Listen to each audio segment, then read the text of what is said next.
that's one of the worst cases that I'm talking about. Okay, but the average during the day, I'm at least up to neutral, up to neutral, up to neutral, at least, if not feeling better than that. Okay, so reframing or state management is the most important skill there is in practice.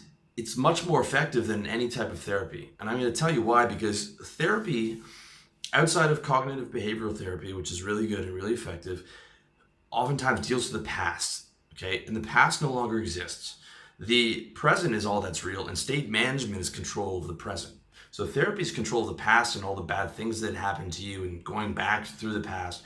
Whereas reality management and state management and reframing is called control of the present. Okay, the past is not the way forward. The present is the way forward. The future is the way forward. Staying stuck in the past is why you suffer. Okay, think how many of those negative programs are running on I was a, things that have been, I'm a loser, that's been going back to your childhood or high school, or some traumatic thing that happened to you, or your dad hit you, or all those old patterns usually have some type of place in back to these various events. Okay, and here's the really interesting thing. Okay, so I want to compare mental pain to physical pain. With physical pain, all right, it doesn't matter how bad that pain is, from fever to cancer. It can be the worst pain in the world, but once the pain is gone, it's gone, and you can't remember physical pain if you tried.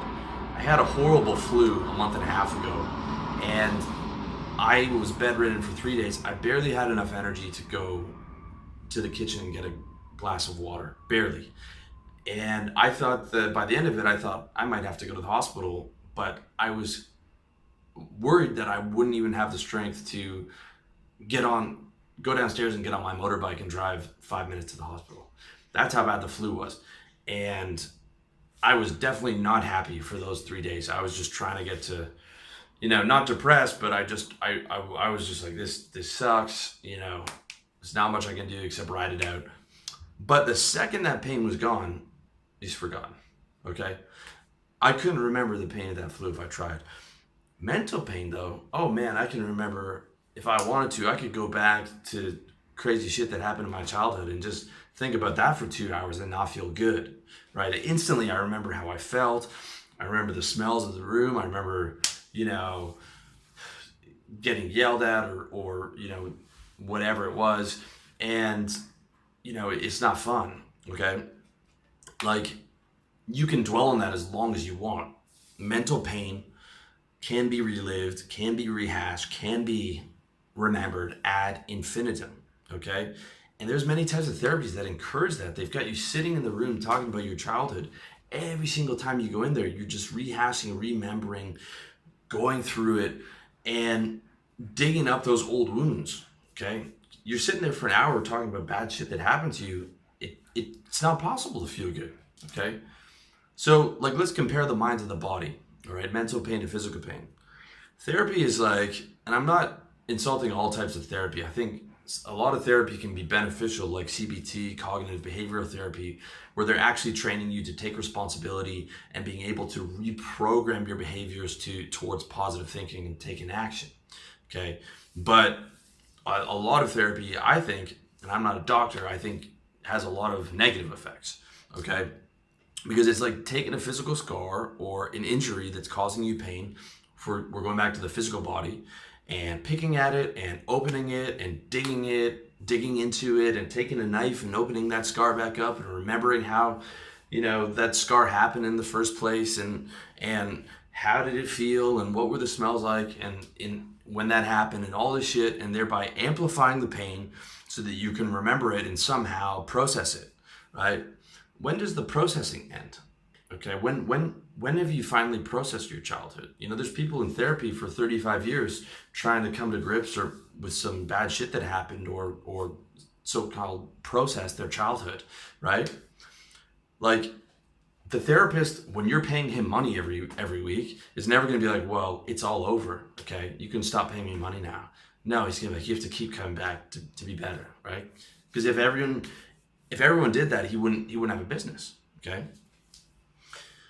Reframing, as opposed to the therapy of going into the past, and we're still talking about the physical body here, is like taking the same physical scar or injury that's causing you pain and taking the right medicine or doing the right stretches to remove the pain and feel good in the present moment. So I stretch out my back and my shoulder every morning so that, I get up from 80% mobility to my shoulder to 100% mobility because of an old injury 15 years ago.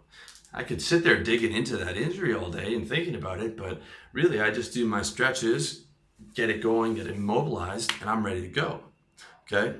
So it's the reframing is about what to do in the present moment to feel better. And it doesn't matter what the thought is. Okay? It doesn't matter if it's childhood, it doesn't matter any of that. It doesn't matter about processing. It matters, the only moment is now. The only moment is the present moment. So why would we at any time choose to feel negative? Why, when we can choose to feel positive, or at least work towards feeling positive?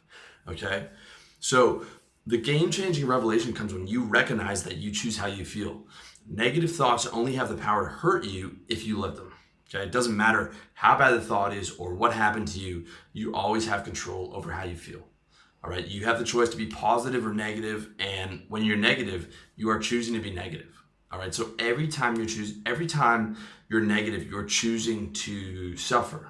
Okay? It's like those people who they read something and they freak out and they say, "You triggered me, and there should have been a trigger warning for this."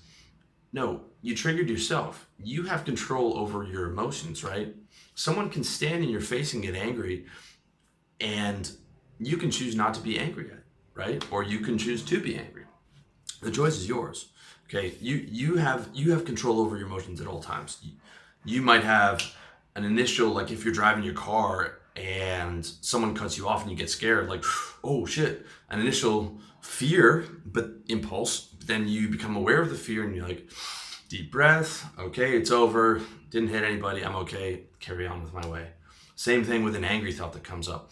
You'll think about something that happened in the past and be like, that motherfucker, fuck this guy, how dare he talk to me that way? And then you're like, whoa, what am I getting angry with? Why am I angry, right? Let's calm it down, let's bring it back down, okay?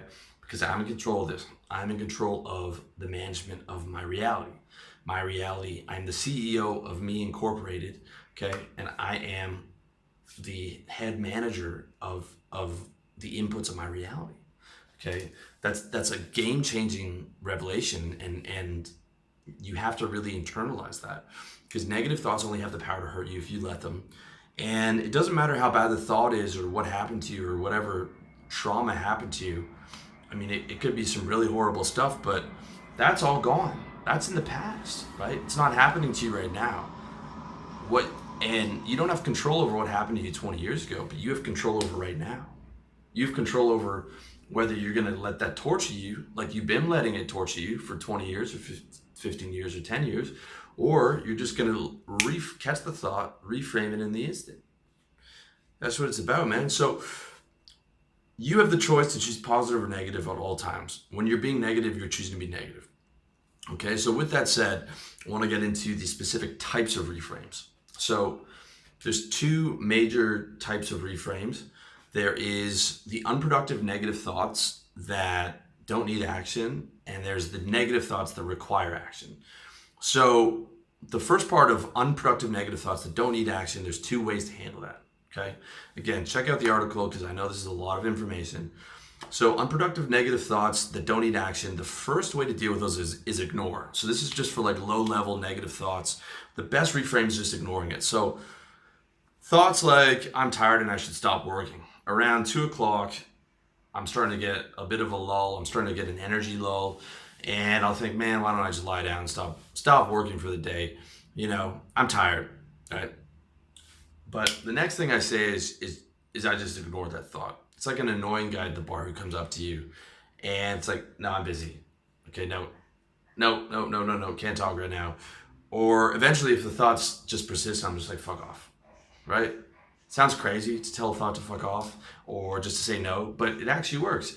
It's just like, no, I'm ignoring that. I'm just tunnel vision. I'm in my work mode. I'm not going to lie down. I'm not that tired. I'm going to power through.